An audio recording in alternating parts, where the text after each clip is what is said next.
dia 8 de janeiro de 2023, a democracia brasileira foi atacada.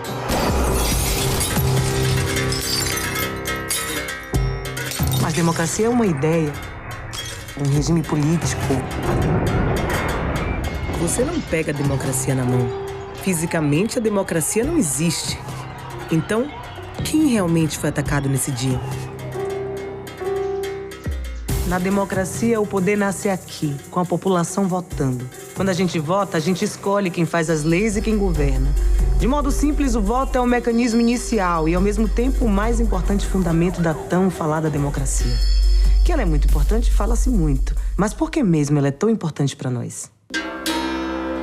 Na democracia, você tem a possibilidade de falar, ser ouvido, né, e mudar as coisas. Porque a democracia, ela pressupõe a ideia de pluralidade, a ideia de povo reunido. Uma definição muito antiga da democracia, uma definição que vem da Grécia, democracia é o governo do povo, para o povo e pelo povo. A ideia de demos, de povo. Então, significa que você tem a possibilidade de que todas as pessoas tenham voz e possam, através da sua voz, pensar qual é o melhor arranjo político, pensar como elas fazem as leis. Então, isso não fica sendo uma coisa, assim, de um grupo na sociedade, não fica sendo de uma família, né? Isso é uma escolha que a humanidade faz, ou por gosto, eu faço por gosto, ou por exclusão. Não há melhor, como se diz em espanhol. A democracia é uma palavra pomposa, que flui na boca ao ser dita, que talvez nem todos tenham conhecimento do seu significado, mas sem ela não existiria a cidadania. Sem a democracia, o Senado também não existiria. A força da democracia, inclusive, se revela no fato de se autoconfessar imperfeita. Ela não é um regime perfeito, mas ela é melhor que todos os outros. Porque, diferentemente dos regimes totalitários, ela se apregou imperfeita. O regime totalitário, normalmente, ele diz que é perfeito, que é capaz de resolver todos os problemas, mas, na verdade, isso é um pretexto para poder se revelar irresponsável. Numa situação que você tem só um grupo mandando, fazendo as leis, dando as ordens, a discordância pode ser fortemente punida. Eu acho que a democracia, ela não é o melhor regime porque ela leva ao consenso. Ela é o melhor regime porque ela permite o dissenso. Se é ruim com democracia, é muito pior sem ela. Aqui funciona o coração e o cérebro da democracia brasileira. Isso aqui tudo é o Congresso. Aqui, a Câmara dos Deputados. Aqui é o Senado.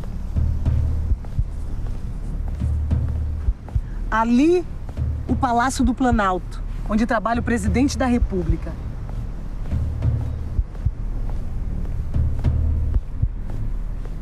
E ali, o STF, a instância máxima da justiça. Em março de 2024, o Senado brasileiro faz 200 anos.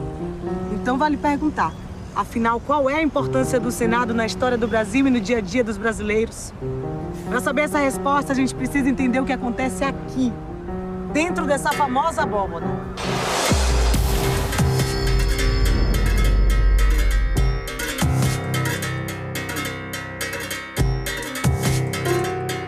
O projeto de lei que aqui é discutido, votado e aprovado na Câmara, no Senado, muitas vezes vai e volta, né? Ele muda a vida do cidadão. Ele pode mudar significativamente. A lei que o senador aprova, né, o que ele propõe, o que ele disputa, ou quando ele chama uma audiência pública para ouvir contribuições, ela muda porque ela pode garantir melhores condições de vida. Você pode dizer, mas na hora de implementar o prefeito não fez, não, aí é uma outra conversa. Mas é novamente o papel da lei. A lei, ela enuncia, ela dá, vamos dizer assim, o pano de fundo para que você possa exercer o seu direito. Aqui se decide tudo. O pão que você recebe, a educação que chega para os seus filhos, o transporte, a roupa, a tua casa, a infraestrutura, a segurança pública, tudo passa aqui dentro do Senado da República. Nós somos todos a República Federativa do Brasil e o papel dos senadores é essa defesa com base no que está lá, no conjunto de coisas que estão definidas na Constituição. Aqui é uma casa de bons generalistas. Aqui você precisa aprender economia, aqui você precisa entender de saúde, entender de educação, entender de meio ambiente. O fato de ser 8 anos esse mandato, ele não precisa agradar o governo novo. Ele pode se comprometer com a sociedade, ele pode se comprometer com a população brasileira a longo prazo. E ele vai estar ali podendo construir não uma política, uma lei simples, né, de uma página. Ele pode estar ali se preparando para construir um estatuto. Esse é o plenário do Senado. Aqui a história do Brasil se transforma. Como? Os avós dos meus avós eram escravizados. Apesar de ser uma violência extrema e inaceitável, muita gente defendia a escravidão no fim do século XIX. Muitos comerciantes, jornalistas, fazendeiros, economistas, políticos diziam que a escravidão era fundamental para as exportações e para a economia do país. Os impostos sobre transporte e vendas de gente escravizada eram uma importante receita para os cofres do Império. Vocês sabem o que está acontecendo nessa foto? O Senado está debatendo e aprovando uma lei que proibia a escravidão no Brasil. A proposta da Lei Áurea foi apresentada ao Senado pela princesa Isabel. Por ser filha do imperador, ela era senadora.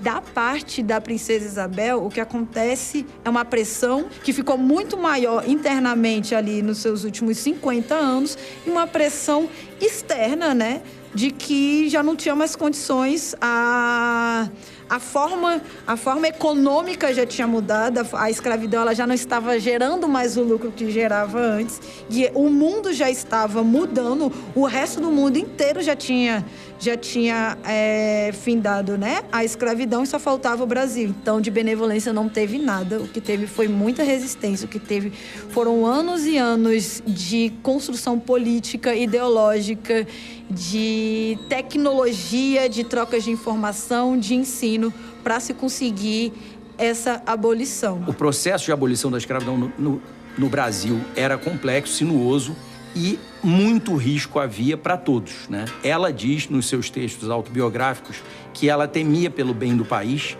porque se temia muito a guerra civil. Muito. Nessas mesas e cadeiras foi analisado e debatido o projeto da Lei Áurea, a pedido da princesa Isabel pelos senadores. Entre os dias 8 e 13 de maio de 1888. O clima era tenso, os debates eram quentes. Ninguém tinha certeza que a Lei Áurea ia ser aprovada. Inclusive, tinha uma bancada que era a favor da escravidão. Olha o que disse o senador Barão de Cotegipe. Tenho conhecimento da nossa lavoura e afianço que a crise será medonha. A verdade é que haverá uma perturbação enorme no país durante muitos anos se a abolição for aprovada. A Constituição, as leis civis, as eleitorais, as de impostos, tudo reconhece o escravo como propriedade. Mas, de um traço de pena, legisla-se que não existe mais tal propriedade, que tudo pode ser destruído por meio de uma lei, sem atenção aos direitos adquiridos. Mas tinha também uma fortíssima bancada a favor do fim da escravidão. Olha o que disse o senador Dantas, representante da Bahia. Nos últimos 17 anos, por força da lei do ventre livre e da lei dos sexagenários, 800 mil escravos deixaram tal condição. É justamente nesse período que se nota a maior riqueza no país, grande aumento de trabalho e produção e, como consequência, considerável elevação da renda pública. Se foram essas as consequências da diminuição do trabalho escravo em mais da metade, o que se deve esperar é que o desaparecimento de 600 mil criaturas escravas não produzirá a nossa ruína. Antes, aumentará a nossa prosperidade, graças ao trabalho livre e nobilitado. E tinha também uma bancada que era conservadora, mas que era a favor do fim da escravidão, que era o caso do senador João Alfredo de Pernambuco. Olha o que ele falou. Muito infeliz foi o Brasil herdando a escravatura. Porém, mais infeliz será se a sua extinção não for conseguida mediante sábias cautelas e previsões. Ninguém aspira à extinção com mais ardentes votos do que eu. mas desejo a reforma com espírito e processo conservadores. Depois de muita discussão, os senadores votaram. A decisão não foi unânime. 5 senadores votaram pela continuidade da escravidão. Mas a imensa maioria decidiu pelo fim da escravidão no país. A decisão do Senado naquele dia mudou meu destino, o destino de muitos de nós e o futuro do Brasil.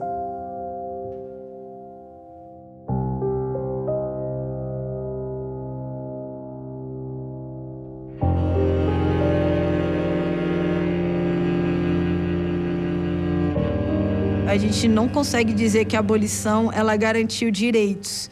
Antes mesmo dela acontecer, já lhes eram negados, já lhes foram criados mecanismos para não acessar. E quando se vem a abolição, não se é criado política pública nenhuma. Eles não passaram de ex-escravizados para mão de obra, porque eles não foram permitidos. Nessas categorias, né, de classe, os negros e os povos originários, eles não eram a mão de obra barata, eles estavam abaixo da mão de obra barata.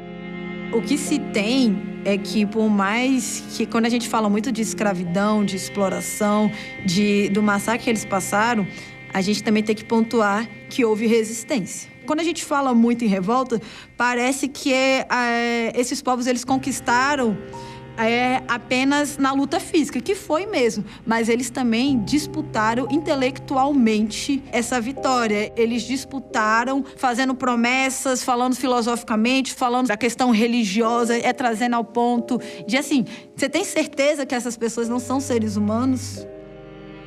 O que fez passar essa lei com tantas contraposições, né, dos conservadores, fossem eles do Partido Liberal, fossem os conservadores de estrito senso, foi a pressão popular, que foi absurda sobre a Câmara e o Senado do Império. Havia um establishment que justificava, além do tempo médio da humanidade, que a escravidão existisse no Brasil. E houve uma solução que hoje nós criticamos porque não foi abrangente em matéria de solução para as pessoas cujos danos, cujas deficiências nós estamos procurando reduzir. Uma dívida que nós estamos tentando reduzir através de vários expedientes que a legislação brasileira tem criado. O Senado, nesse período, nos últimos 5 anos, nunca aprovou tantas leis contra o racismo e preconceito como aprovou. De minha autoria, porque eu fui autor, o relator, foi em torno de 20. Isso não aconteceu durante séculos. No último censo do IBGE, 112.700.000 brasileiros se autodeclararam pardos ou pretos, ou seja, descendentes de escravizados. 55% da população brasileira. Por aí você já pode imaginar a importância e o impacto que uma lei votada no Senado tem no cotidiano de cada um de nós. Esse trailer é apenas um aperitivo da série Senado, a história que transformou o Brasil. Você vai ver que o destino do país passa por aqui. Coisas fundamentais do seu dia a dia foram debatidas e decididas no Senado. Além do fim da escravidão e inclusão racial, o voto feminino e questões sobre igualdade de direitos entre homens e mulheres, educação obrigatória e acessível a todos. Aposentadoria, por exemplo. Você acha importante? Pois é. O Código de Defesa do Consumidor. A saúde gratuita para todos os brasileiros, que atende hoje mais de 150 milhões de pessoas. A Lei Maria da Penha, que protege mulheres da violência. O Estatuto da Criança e do Adolescente. E o Bolsa Família. Aguardem! Vem aí a série Senado. A história que transformou o Brasil.